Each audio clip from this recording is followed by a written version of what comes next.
Salut tout le monde. Alors, ouais, est-ce qu'il y a un jeu d'échecs sur mon bureau? Oui.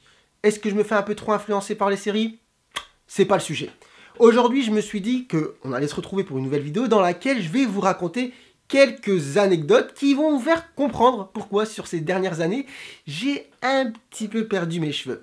Et oui, parfois on se retrouve dans des situations très stressantes. À vrai dire, il y en a eu beaucoup. On pourrait faire une encyclopédie. Évidemment, dans l'eau, il y a celles que je peux raconter et celles que je ne peux pas raconter. Dans celles que je peux raconter, je me suis dit, allez, je vais en piocher 2-3 et je vais vous les exposer pour que vous puissiez comprendre un petit peu. Et évidemment, si cette vidéo vous plaît, on pourra en faire une autre où j'en raconterai d'autres. Évidemment, toujours en piochant dans celles qui sont racontables, parce que vous savez très bien, en médecine, on ne peut pas non plus tout exposer. Alors, sur ce, les gens, on se retrouve juste après le générique, et je vous raconte un petit peu tout ça.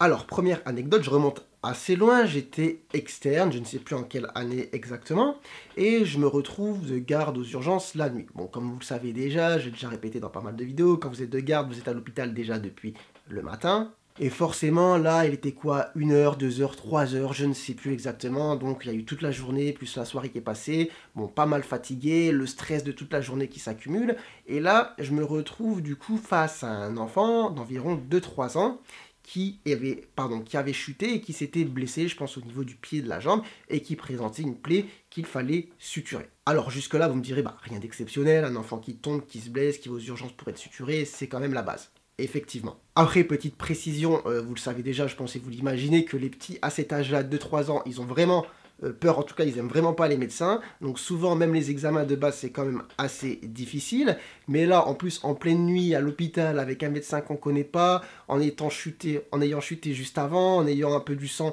sur le pied, bon, vous imaginez que la situation était encore plus complexe et que l'enfant forcément il était un petit peu agité. Bon, là aussi situation qui n'est pas exceptionnelle, vous me direz, suturer un enfant qui n'est pas comme ça stoïque, et qui attend que tout se passe. Bon, évidemment, c'est la base, hein. Les enfants, en général, c'est quand même assez compliqué de faire des gestes médicaux dessus, s'ils ne sont pas endormis, mais bon, on arrive quand même à gérer le truc. Donc, en soi, c'était pas ça non plus qui était le plus compliqué. Le plus compliqué, c'était que cet enfant était avec, on va dire, un entourage qui était quand même assez agressif. Alors, je m'explique.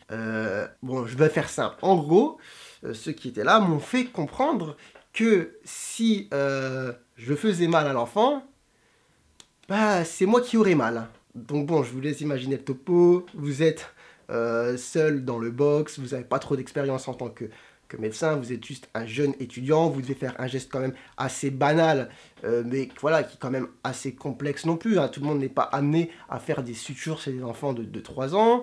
Bon, il y a cette petite pression, la fatigue, le stress, et à côté de ça, il y a des gens qui vous regardent comme ça, et qui vous disent « Fais gaffe à ce que tu fais !» Alors, comment réagir à cette situation? Bon, franchement, je pense qu'il n'y a pas de bonne ou mauvaise réponse. Essayez peut-être d'interagir dans l'espace commentaire et dites-moi ce que vous auriez fait. Mais en tout cas, je pense, et je suis même sûr que c'est plus facile de répondre à cette question quand on est tranquille à la maison ou quand les choses se sont déjà passées.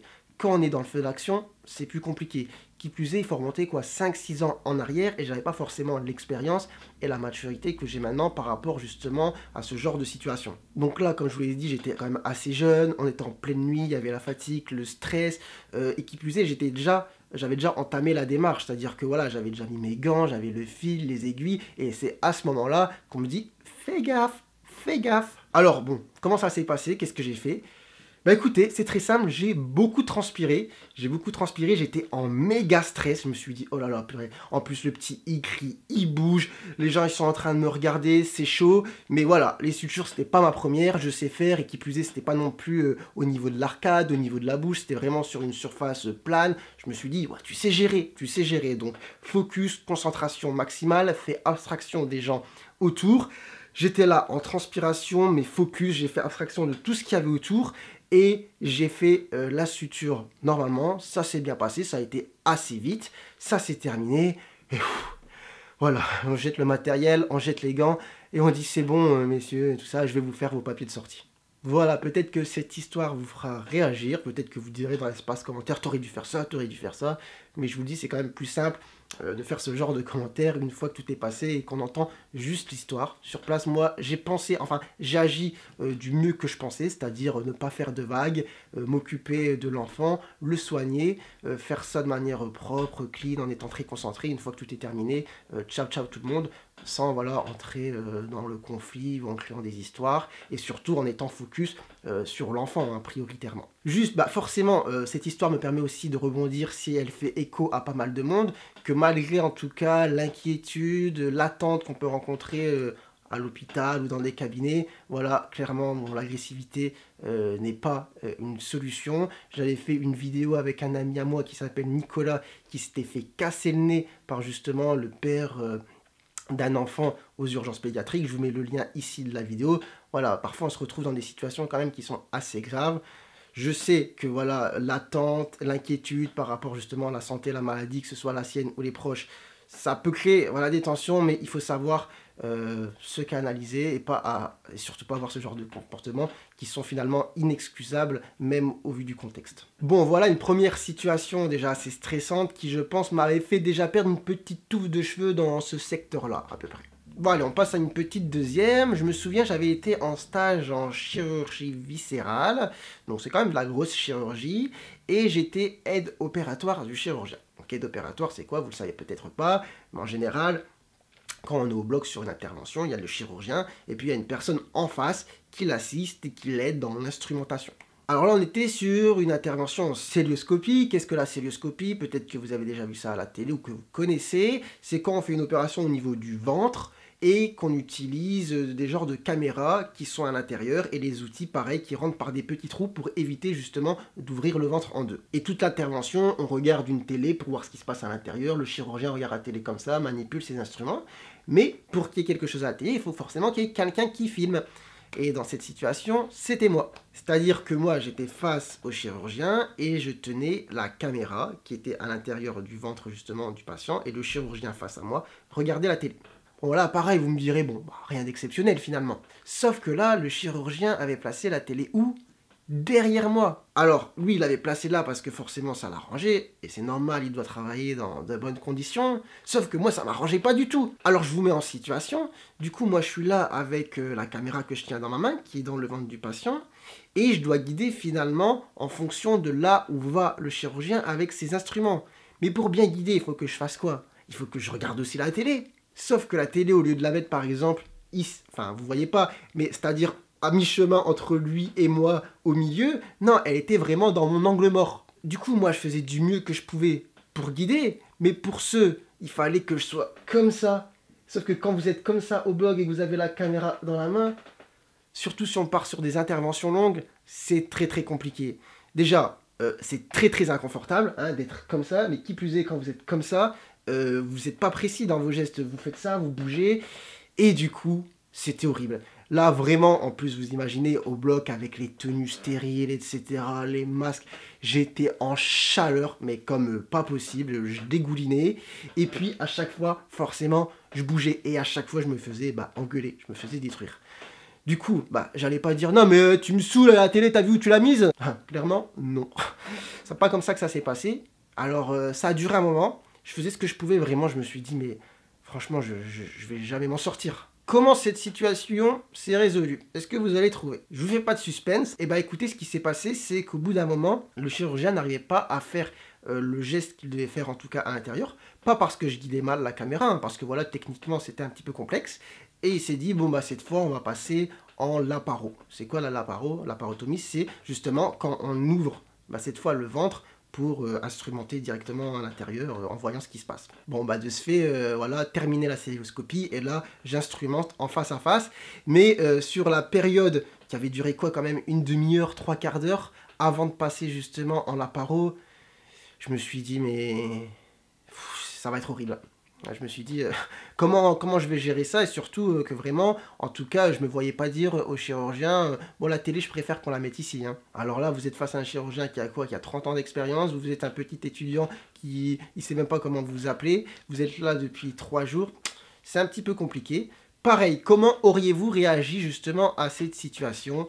mettez votre commentaire dans l'espace commentaire. Mais du coup, voilà comment l'histoire s'est terminée. Bon, après, si vous voulez savoir, l'intervention s'est bien terminée. Juste, il y a une conversion de Célio en Laparo. Bon, forcément, dans le monde chirurgical, c'est pas le top. Mais voilà, l'intervention qui devait être faite a été faite.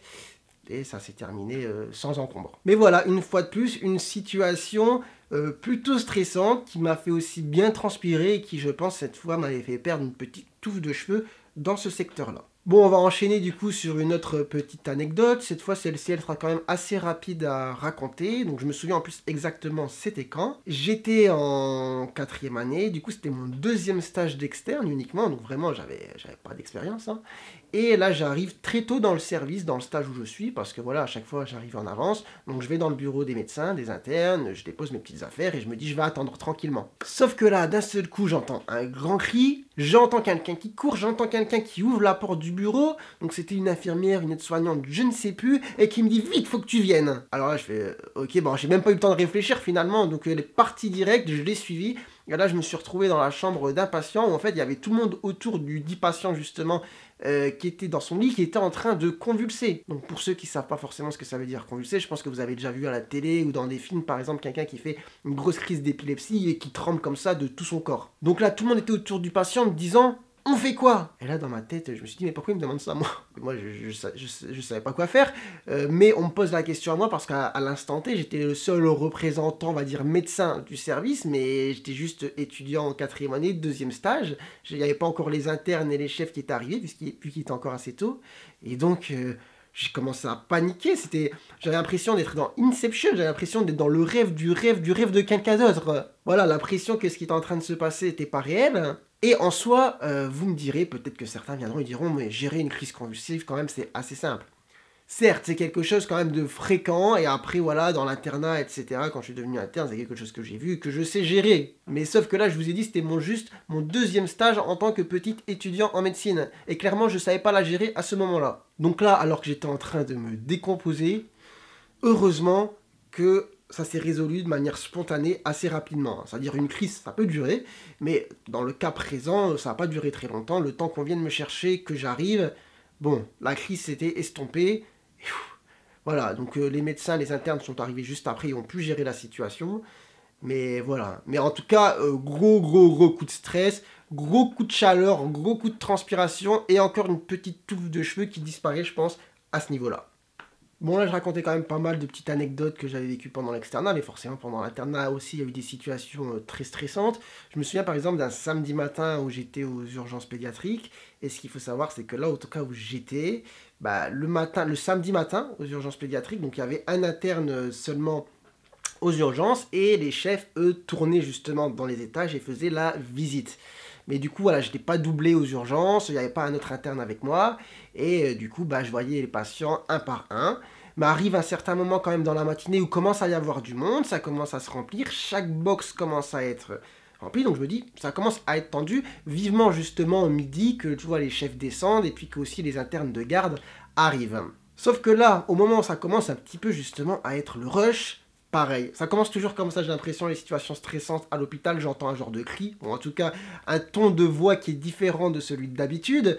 Et donc là, il y a une infirmière qui m'appelle en me disant vite, faut que tu viennes. Et là, je vois une petite dans le couloir, en fait, je saurais même pas vous dire l'âge, 3, 4 ans, franchement, je ne sais plus, qui était en train, voilà, de trembler comme ça, de pleurer, et elle était en train de chauffer, c'est-à-dire de faire de la fièvre, mais vraiment, elle était, quoi, 41, je pense, donc vraiment grosse température, mais bon, vous me direz, bon, la température, c'est quand même assez fréquent à l'hôpital, ouais, ok, ça, c'est pas un problème, mais elle avait aussi ce qu'on appelle un purpura. Donc, qu'est-ce qu'un purpura?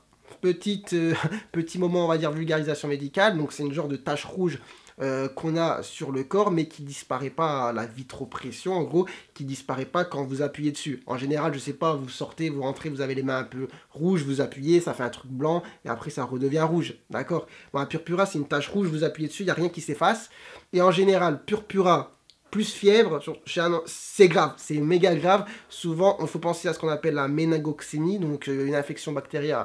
Pardon, j'arrive même plus à parler. Infection bactérienne à méningocoque. Et ça peut aller très rapidement. Et c'était une urgence vitale. Sauf que là, bah voilà, j'étais interne. On va dire j'avais un niveau, hein, sans me le raconter. Niveau d'interne qui est différent des histoires dont je vous ai raconté avant. J'avais pas ce niveau-là. Sauf que là, franchement, je vais pas vous mentir, face à un petit qui était fiévreux et qui avait un purpura, devant cette urgence vitale, moi, je sais pas gérer. L'enfant, il faut le ramener au déchocage. Et donc là, pareil, comme je sais que ça peut aller très très vite, hein, ce genre d'histoire, euh, heureusement que dans ce genre de situation, les infirmières, elles ont de la bouteille. Elles savent déjà comment gérer le truc au début. Donc elles m'ont dit direct, on le ramène au déchocage, donc la salle des urgences où vraiment on s'occupe des trucs costauds. Elles m'ont dit, occupe-toi de prévenir le chef. Et du coup là, ça a été... tout s'est fait en quoi 5-6 minutes. J'ai appelé le chef, je lui ai dit, voilà mec, j'ai un purpura fébrile aux urgences, faut que tu descendes. Le mec, en 30 secondes, y est arrivé, on s'est retrouvé au déchocage. Il a fait tout ce qu'il fallait faire, d'accord, les prélèvements, l'antibiothérapie, tout ce que vous voulez. Et en plus, ce genre de situation, déjà c'est stressant, c'est chaud, mais quand il s'agit des enfants, en plus vous avez les parents autour qui pleurent et tout. Et vraiment, c'est l'impression d'être parfois dans un cauchemar, hein. Donc pareil, la situation, bon, c'est bien terminé, ok, mais sur le coup, au moment, à l'instant T où moi je suis tout seul aux urgences, où j'ai un enfant qui arrive avec son purpura fébrile et je me dis, oulala, ça peut être la cata.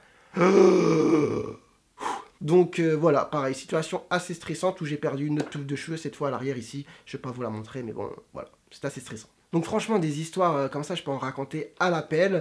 Je sais pas depuis combien de temps je parle, donc je vais m'arrêter là. Surtout que j'ai pas envie de créer chez vous, voilà, des crises d'angoisse ou quoi que ce soit. J'ai pas envie non plus de vous dégoûter, hein. C'est juste que voilà, c'est des situations qui font partie du métier, mais qu'on apprend justement à gérer avec le temps et avec l'expérience. En tout cas, n'hésitez pas à réagir en commentaire, à se dire un petit peu comment vous aurez réagi justement face à ces différentes situations.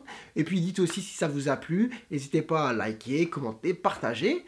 Et si c'est le cas et que ça vous plaît, bah évidemment, on pourra faire une autre vidéo du style où je raconterai d'autres vidéos. Il n'y a pas de souci. D'autres histoires. Il n'y a pas de souci. Allez, sur ce, les gens, je vous dis à très bientôt pour de nouvelles vidéos. Allez, ciao, ciao.